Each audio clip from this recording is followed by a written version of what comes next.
Hello everybody and welcome back to another video. Today I have another super advanced vocabulary quiz for you. 10 advanced words and phrases that you only know if your English is amazing. They're all very advanced, very colloquial, and I use them all the time. So without further ado, let's get started. The first phrase is nip it in the bud. And it means stop a problem early before it gets worse. For example, we noticed a small issue, so we nipped it in the bud. If he's already causing problems, you should nip him in the bud already. It's very common with work and relationship conversations. Here are some more examples. I was thinking I'd just nip it in the bud before it gets worse. Why don't we just nip it in the bud? We go down there first and we nip it in the bud. Number 2 is a tantrum. Wah, wah, wah, wah, wah. This is an emotional outburst of usually a child who suddenly gets really angry and they throw a tantrum. You could also say they throw their toys out of the pram. For example, my nephew had a tantrum in the supermarket. If he throws another tantrum, you should definitely tell him off. And of course, it's usually used with kids, but adults can have tantrums too. No tantrum too big, no depression too deep, no failure. You know, like a child who's throwing a tantrum because he can't have his own way. Oh, and thanks for getting me fired from my job with your little tantrum. The third word is sluggish. Yeah, related to slugs. And it means you feel slow or tired or very low on energy. You feel sluggish. I had a big lunch, so now I feel really sluggish.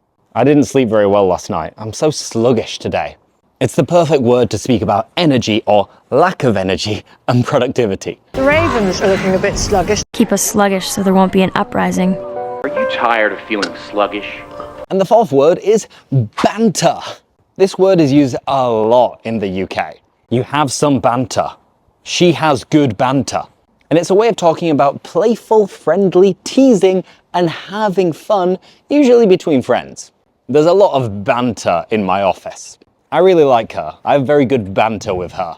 This word is essential to understand British humour, and it'll help you to make mates as well. I'm sure it was just friendly banter. There's some banter about our accents, but they could barely talk. Her and I just have this, witty banter thing. Now, the fifth phrase is crow's feet. And these are the wrinkles that people have around their eyes. It's a sign of getting old. And now I have crow's feet. It's a sign I'm getting old. Nobody wants to have crow's feet.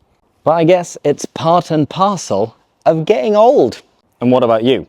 Do you have crow's feet? I got some crow's feet screaming for some Botox. Are one of your best features, but we can do something about the incipient crow's feet. I developed crow's feet from the word. Now, we're halfway through the little quiz, but just a reminder, the link in the description will take you to my brand new application that you can download for free, and I'll also leave a link to my group classes and private classes in case you'd like to have lessons with me. Fingers crossed. So, fingers crossed. Now back to the quiz. The sixth word is to sugarcoat something. And it means to make something sound nicer than it actually is. And it's usually used to tell someone bad news in a more positive way. I won't sugarcoat it. The situation is pretty bad. And if you haven't seen what's going on in the world in 2026, I'm not gonna sugarcoat it. It's terrible. So the next time you have to tell someone some bad news, you can use the phrase, I'm not gonna sugarcoat it, but... Okay, then don't sugarcoat it, Gran. I'm not gonna sugarcoat it, boys. But if you were late to the party, I'm not gonna sugarcoat it. Now, the phrase number 7 is a homebody. And this is a person who likes to be at home. They prefer staying at home than going out. I think I'm a bit of a homebody, to be honest. I'd say most of my family are actually homebodies. We prefer, at least during the week, to stay at home rather than going out. And this phrase is great to describe yourself if, in fact, you are a homebody. Me, I'm just a homebody, But he's just a total homebody. If I'm just afraid or if I like to feel safe. I don't know, but I'm a homebody. Now, phrase number 8 is another great way to describe yourself if you get scared very easily. It is a scaredy-cat. To clarify, a scaredy-cat is someone who gets scared, gets frightened, gets afraid very easily. Come on, don't be a scaredy-cat. My sister's such a scaredy-cat, she doesn't dare to do anything. And this phrase is informal and it's often used with children as well.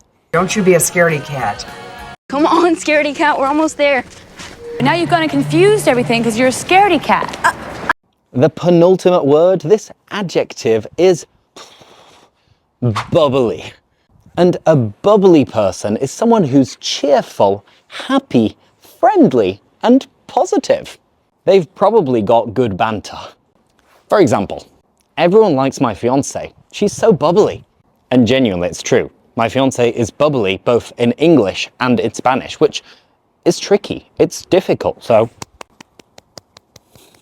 describing someone as a bubbly person is always a nice compliment, that they're happy, friendly, and nice to be around. Bubbly guy like that, it's hard to figure out why. You need to be social and bubbly and smiling all the time. It really captures Nicole's bubbly personality. 10th and finally, me being me, I thought I had to finish this video with a phrasal verb. So the 10th phrase is get the hang of. And it means start to understand or be able to do something after a while, after a bit of practice. It took me a long time to get the hang of driving. I didn't used to be very good at speaking in public or speaking in front of a camera, but now I've got the hang of it. It's very similar to saying you've got used to it. Here are a few more examples. Well, maybe it takes a while to get the hang of it. You'll get the hang of it soon enough. Do you know, I think I'm beginning to get the hang of this flying business. So that's it. 10 really advanced words and phrases to test your English level. How did you do? How many did you know out of 10? I'd say if you knew 7 or above, your English is a C1 plus level, without a shadow of a doubt. And if you didn't, no worries. Now you've learned some new phrases. So, haha, every day you learn something new. Every day is a school day. So thanks so much for watching. I hope you did enjoy it. Let me know your score in the comments, and I'll see you next time. Cheers, guys!